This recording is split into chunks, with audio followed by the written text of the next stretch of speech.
देखिए, तो आज हम बात करते हैं कि पृथ्वी, हम अक्सर पढ़ते हैं कि पृथ्वी है वो सूर्य के चारों ओर चक्कर लगाती है, राइट।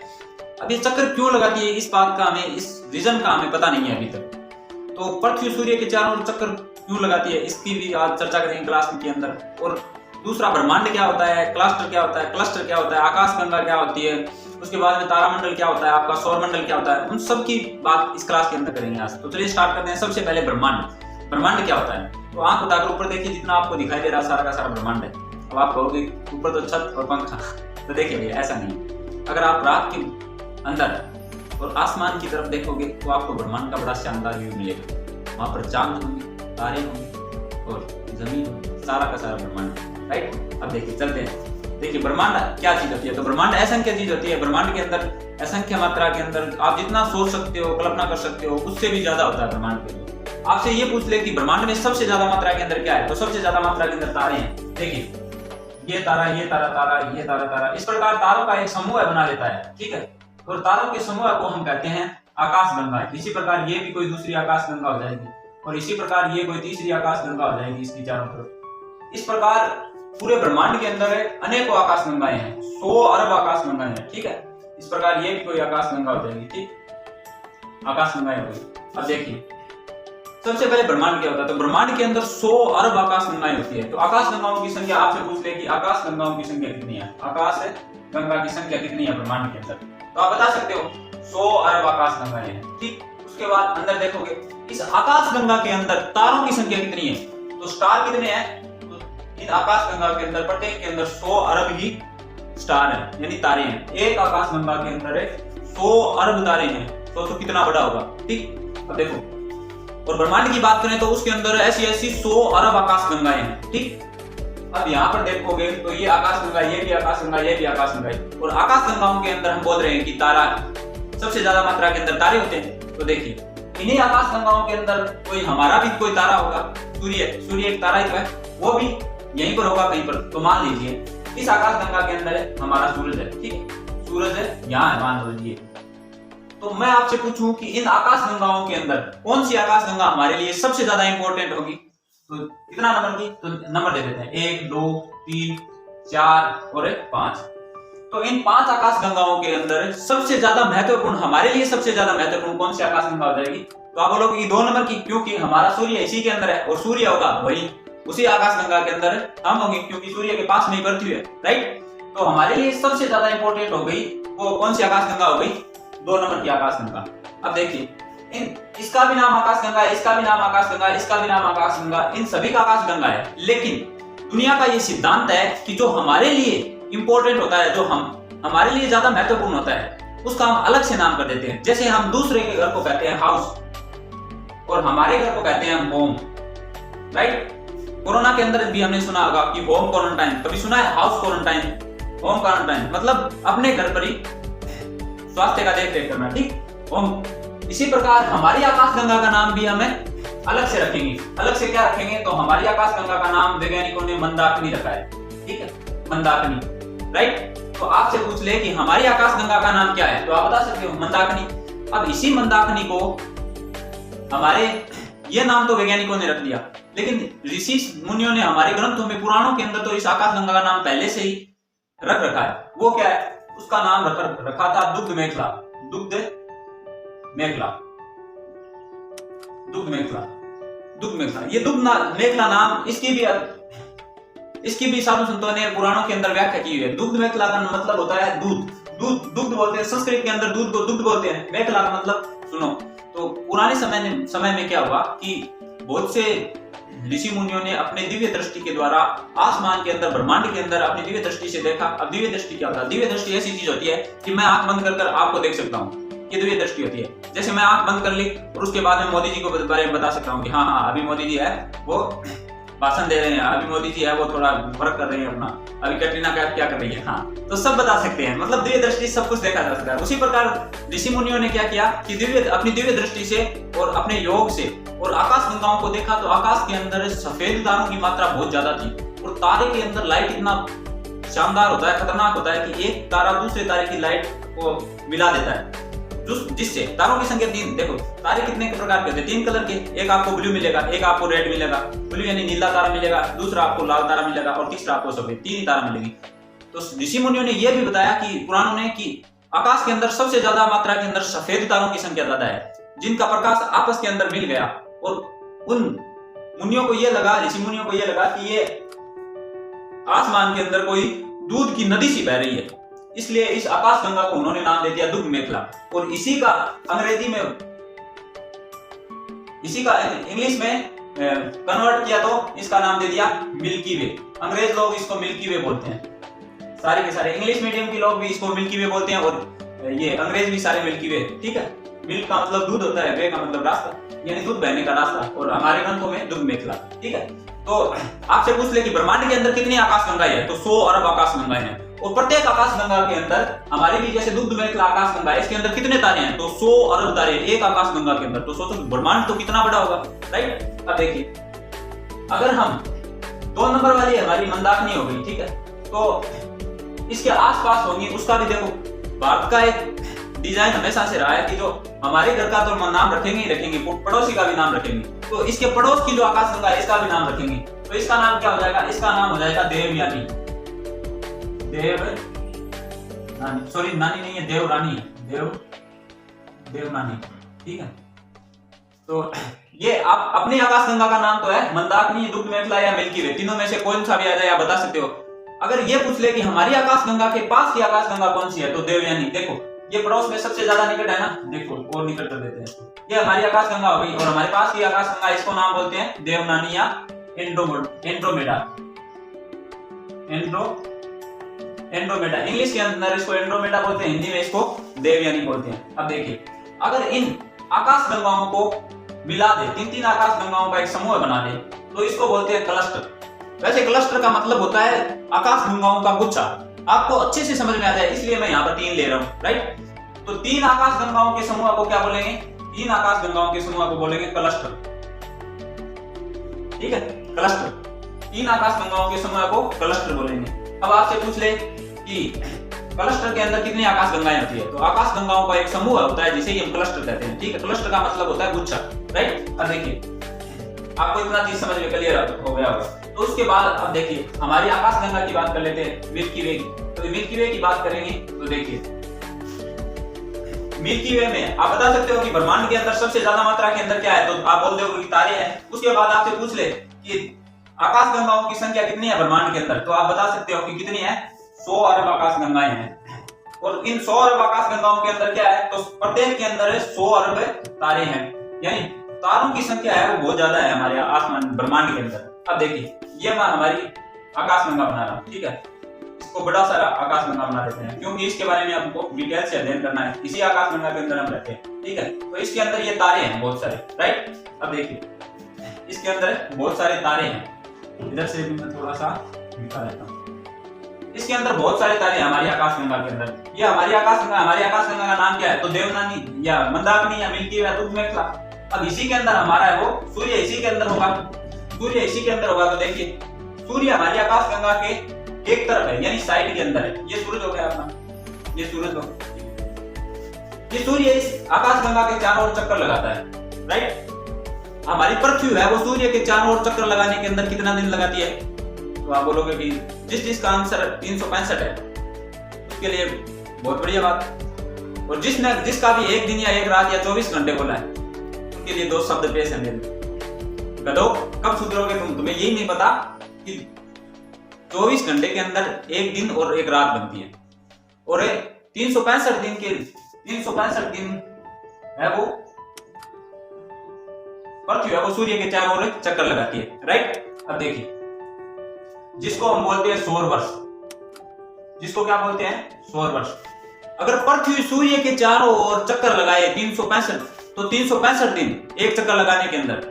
और अगर पृथ्वी अपने ही अक्ष पर घूम रही है, जैसे ये देखिए, ये मार्कर है, ये अपने अक्ष पर घूम रहा है, तो इससे अक्ष पर घूम रहा है, इसका मतलब ऐसे ही पृथ्वी अगर अक्ष पर घूमेगी तो एक दिन और रात का निर्माण होगा। अगर पृथ्वी है वो, जैसे मान लो ये सूर्य के चारों ओर ये पृथ्वी है, तो ये चारों ओर चक्कर लगाएगी ना, तो एक चक्कर लगाएगी, तब इसको बोलते हैं सौर वर्ष, इसको सौर वर्ष बोलते हैं। उसी प्रकार ये सूर्य है, ये भी पृथ्वी के चारों ओर चक्कर लगाता है, इसके आकाशगंगा के चारों ओर चक्कर लगाता है। अब देखिए आकाशगंगा कितनी बड़ी है, आपको दिखाते हैं। तो देखो ये सूरज है ना, ये छोटा बड़े धीमी चक्कर लगाता है इसके चारों ओर। कैसे? ये यहाँ से चक्कर लगाने के अंदर आपको पता है कितना समय लेता है? आपको पता है कितना समय लेता है? 25 करोड़ साल, 25 करोड़ साल, 25 करोड़ वर्ष लेता है।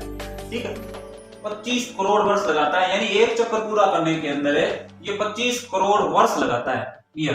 तो इसको बोलते हैं हम कॉस्मिक ईयर, कॉस्मिक ईयर। और 365 दिन वाले को सौर वर्ष, और कॉस्मिक ईयर है 25 करोड़ वर्ष का एक कॉस्मिक ईयर हो सकता है, होता है। तो आप बता सकते हो कि कॉस्मिक ईयर किसे कहते हैं? यानी सूर्य है वो अपनी आकाशगंगा के चारों तरफ एक चक्कर लगाने के अंदर है 25 करोड़ वर्ष लगाता है, उसे ही हम कॉस्मिक ईयर बोलते हैं। और सूर्य सौर वर्ष हो जाएगा। उसके बाद देखिए ये आपको, ये देखिए ये धीमा चक्कर कैसे लगाता है। देखो तो आपको पता है ये इतना धीमा, कितना धीमा चक्कर लगाता है? सूर्य है वो अपनी आकाशगंगा के अंदर कितना धीमा चक्कर लगाता है आपको पता है? 250 किलोमीटर प्रति सेकंड, 250 किलोमीटर एक सेकंड के अंदर। समझ रहे हो? मतलब यहां से राजस्थान के चूरू से और सीधा दिल्ली एक सेकंड के अंदर। सोच रहे हो कितना धीमा लगा रहा है? ये धीमा नहीं लगा रहा है, ये तो ये इतना बड़ा चौड़ा ही है आकाशगंगा, एक सेकंड के अंदर 250 किलोमीटर लगाता है, चलता है सूर्य। सोचो 1-2 सेकंड के अंदर पूरा का पूरा आपको यहाँ से दिल्ली, दिल्ली से सीधा 2 सेकंड के अंदर वापस आ जाओ दिल्ली जाकर, कितना तेज चलता है। और जब भी ये तेज चलता है तो अपने आसपास की, देखो 250 की स्पीड बहुत खतरनाक होती है, और जब भी ये तेज चलता है तो अपने आसपास की सारी चीजें हैं वो अपने साथ लेकर चलता है, क्योंकि ये स्पीड बहुत खतरनाक है। अब देखो कैसे, तो इसी के साथ है वो पृथ्वी को भी ये खींच कर ले जाता है साथ के अंदर, पृथ्वी और इसके 8-9 ग्रह उनको भी साथ खींच कर ले जाता है ये। कैसे? देखिए आप समझिए, हम अगर एक बहुत ज्यादा फास्ट, अगर कोई बड़ी गाड़ी या कार हमारे नजदीक से गुजरे तो उसकी हवा के साथ हम भी उसके पीछे पीछे चले जाते हैं। समझ रहे बात? उसी प्रकार उसकी स्पीड तो 250 किलोमीटर प्रति सेकंड से तो कम ही होगी। सोचो, और सूर्य कितना बड़ा है, एक बृहस्पति ग्रह है, उस बृहस्पति ग्रह के अंदर इतना बड़ा है वो कि उसके अंदर 6300 पृथ्वी समा सकती है। एक बृहस्पति ग्रह के अंदर ऐसी ऐसी पृथ्वी है वो 6300 समा सकती है। तो आप सोचिए कि सूरज कितना बड़ा होगा, और ये जितने भी 8 ग्रह हैं, ये सूर्य के इस 8 ग्रह है वो सूर्य के टुकड़े हैं, यानी सूर्य का ये छोटा सा भाग है पृथ्वी, जितने भी 8 ग्रह हैं वो सब। तो सोचो इसका मतलब सूर्य जब भी गति करता है तो अपने साथ साथ है वो अपने आसपास के ग्रहों को भी साथ में अपने वेग में साथ लेकर घूमता है। इसीलिए पृथ्वी भी घूर्णन करती रहती है और घूमती रहती है और सूर्य के चारों ओर चक्कर लगाती रहती है। राइट? अब देखिए, अब आपको एक क्वेश्चन और आया होगा दिमाग के अंदर कि पृथ्वी है वो इसके चारों ओर ही चक्कर क्यों लगाती है? तो वो आगे की क्लास के अंदर देखेंगे, जैसे जैसे आगे बढ़ेंगे जैसे जैसे आपको पता चलता जाएगा। देखिए तो हम कहां थे? हाँ, तो आपको अब पता चल गया कि पृथ्वी है वो क्यों घूमती है। राइट? अब देखिए, अब आपसे ये पूछ ले कि हमारी आकाशगंगा है वो किस प्रकार है, मतलब एक आकाशगंगा के अंदर है इतने तारे, 100 करोड़ तारे किस प्रकार है समाहित है। तो हमारी आकाशगंगा का आकार है वो आकार कैसा है आपसे ये पूछ ले तो स्पाइरल है। स्पाइरल का मतलब सर्पिलाकार है, सर्पिलाकार। हमारी आकाशगंगा का आकार कैसा है? तो सर्पिलाकार है, जिसको इंग्लिश में स्पाइरल भी बोलते हैं। राइट? अब देखिए स्पाइरल क्या होता है। देखो मान लीजिए ये इतना सा बड़ा बॉक्स है, इसके अंदर मैं 100 तारे सटाने की कोशिश करता हूँ या 200 तारे सटाने की कोशिश करता हूँ, तो 1 2 3 4 5 6 7 8 9 10 11 12 13 14 इस प्रकार आप देखोगे तो ज्यादा से ज्यादा इसके अंदर 50 से 100 तारे भर सकता हूँ। राइट? लेकिन इतनी सी बड़ी आकाशगंगा के अंदर 100 अरब तारे तो आएंगे नहीं, तो उसको किस प्रकार सजाया जाए कि ज्यादा से ज्यादा मात्रा के अंदर आए। तो क्या किया, एक मिठाई का डब्बा ले लेते हैं, ठीक है, उसके अंदर कतली सजाते हैं, तो एक पीस रख दी, उसके ऊपर एक पीस और रख दी, यानी परत दर परत उसको बढ़ाते जाएंगे तो उसके अंदर ज्यादा कतली आएगी।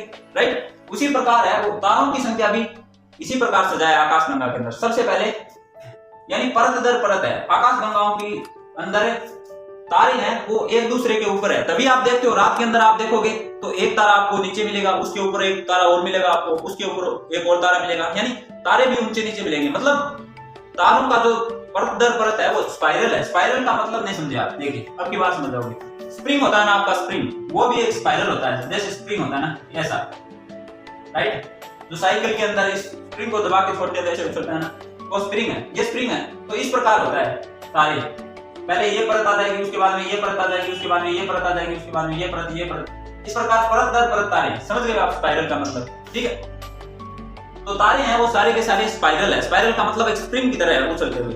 आपको फोटो भी दिखा दी जाएगी, या तो पीछे आके आपको स्पाइरल की अपनी आकाशगंगा की कैसी है कि आप आकाशगंगा के अंदर तारे कैसे सजे होते रहते हैं, ठीक है। तो आपको स्पाइरल समझ में आ गया आकाश गंगा में। अब देखिए आगे क्या चीज आएगी।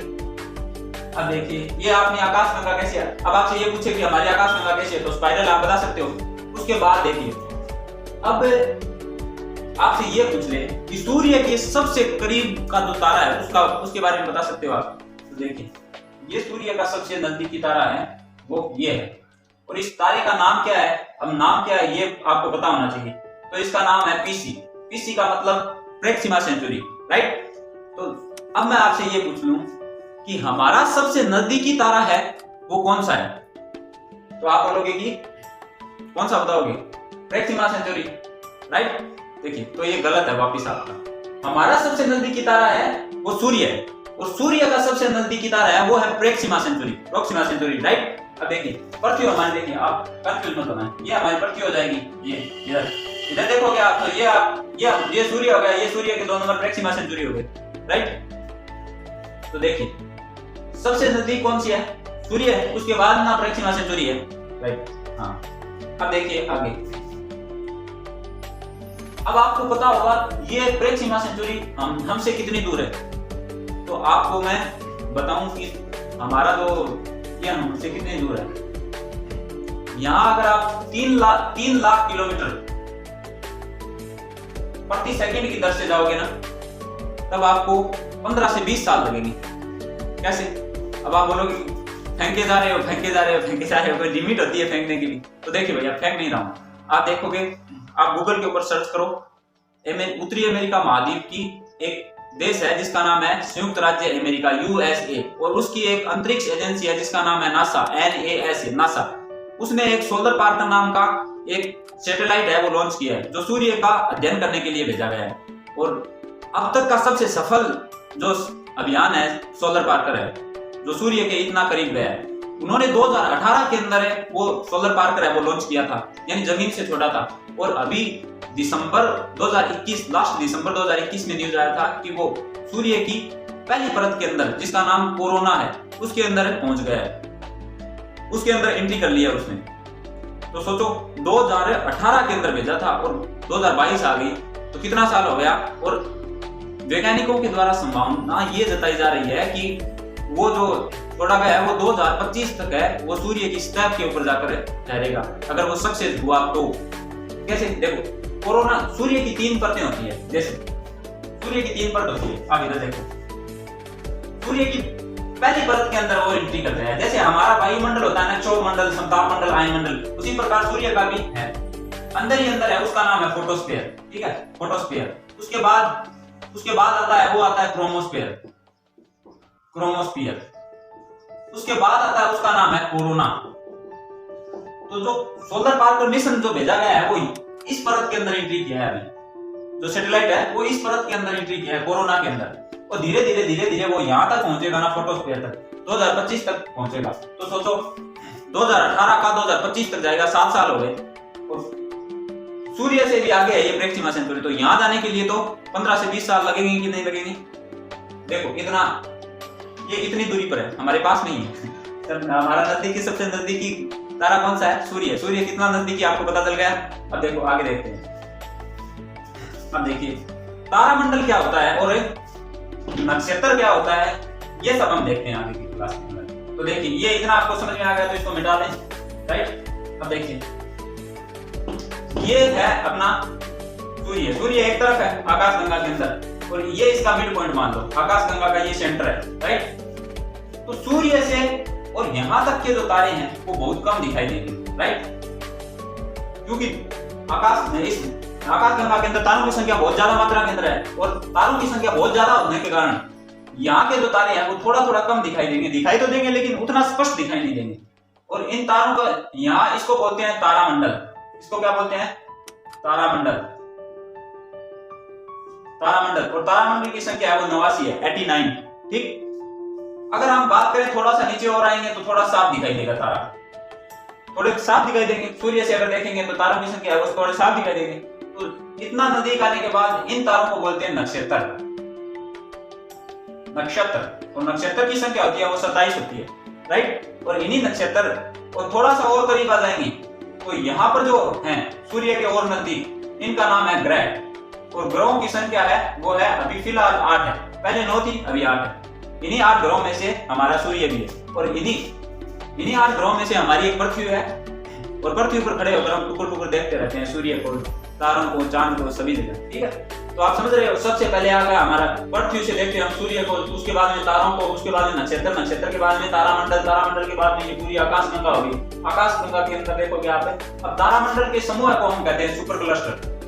तारामंडल के समूह को हम क्या कहते हैं, तो सुपर क्लस्टर बोलते हैं, राइट। उसके बाद में सुपर क्लस्टर आ जाएगा, सुपर क्लस्टर के बाद आपकी ये आकाशगंगा, आकाशगंगाओं के समूह को हमें क्लस्टर बोलते हैं, राइट। और उसके बाद पूरी आकाशगंगाओं को मिलाते हैं तब आपका ब्रह्मांड बनता है। सोचो कितना बड़ा ब्रह्मांड है। देखिए, अभी आप इतना बात आपको क्लियर हो गया, आशा करता हूं मैं इतना चीज आपको समझ आ गया। अब देखिए आगे करते हैं। तो ये ग्रह हो गए।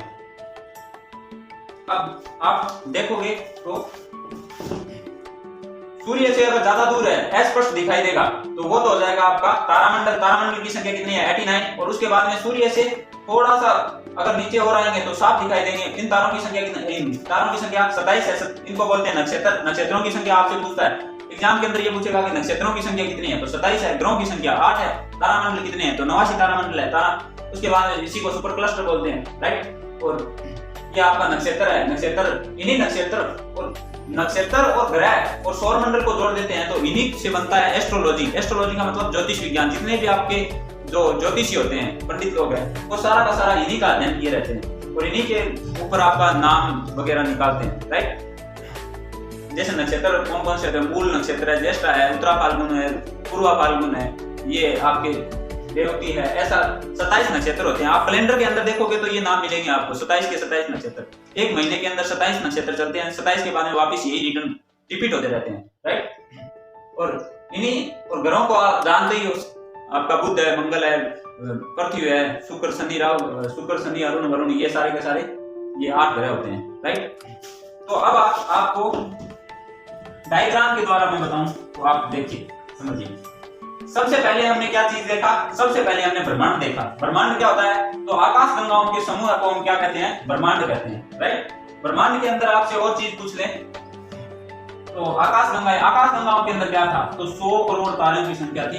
उन्हीं तारों के समूह को हम आकाश गंगा कह रहे थे। एक आकाश गंगा के अंदर करीब 100 अरब तारे थे, और 100 अरब तारों के अंदर अगर बात करें तो आपका आया था, इन्हीं के अंदर हमारा सूर्य था, और सूर्य के पास हम रहते हैं। उस आकाश गंगा का नाम हमने रख दिया था मिल्की वे, दुखमेटला या मंदाकिनी।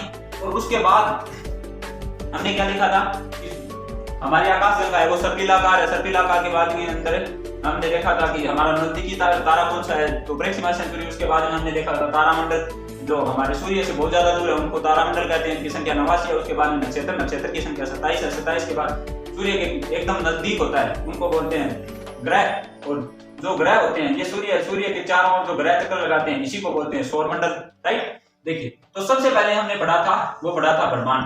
ब्रह्मांड के बाद में हमने पढ़ा था आकाश गंगाएं। आकाश गंगाओं के अंदर क्या आता है, तो आता है आपका ये ब्रह्मांड हो गया। ब्रह्मांड के बाद में क्लस्टर के बाद में तारा, ये आकाश गंगा के अंदर आपका सुपर क्लस्टर या तारामंडल। उसके बाद में नक्षत्र के बाद में हमने पढ़ा था ग्रह, सौरमंडल, और सौरमंडल के बीचों बीच आपका सूर्य। तो सबसे पहले ब्रह्मांड के बाद आप बात करेंगे तो क्लस्टर के अंदर क्या आता है, तो आकाश गंगा के अंदर बात करें तो आपका तारामंडल की अगर अंदर की बात करें हम तो क्या जाएगा, तारामंडल के अंदर नक्षत्र, और इन्हीं को सुपर क्लस्टर बोलते हैं, राइट। नक्षत्र, और नक्षत्र के अंदर हम बात करेंगे तो यहाँ पर आ जाएंगे आपके ग्रह, और इन्हीं ग्रहों को बोलते हैं, इसी इतने एरिया को बोलते हैं सौर मंडल। सूर्य के चारों तरफ जो ग्रहों का चक्कर लगाते हैं इन्हीं को बोलते हैं सौर मंडल, राइट। तो सबसे पहले सूर्य, सूर्य के बाद में ग्रह, ग्रह के बाद नक्षत्र, नक्षत्र के बाद तारामंडल, आकाशगंगा, क्लस्टर और ब्रह्मांड, ये हमारी होती है, ये ब्रह्मांड के बारे में इतना सब कुछ होता है। अब आगे की क्लास के अंदर हम पढ़ेंगे कि बिग बैंग थ्योरी क्या थी, पृथ्वी की उत्पत्ति कैसे हुई थी, इन सूर्य कैसे बना था, ब्रह्मांड की उत्पत्ति कैसे हुई थी, ये सब आगे की क्लास में पढ़ेंगे, right. Thank you so much.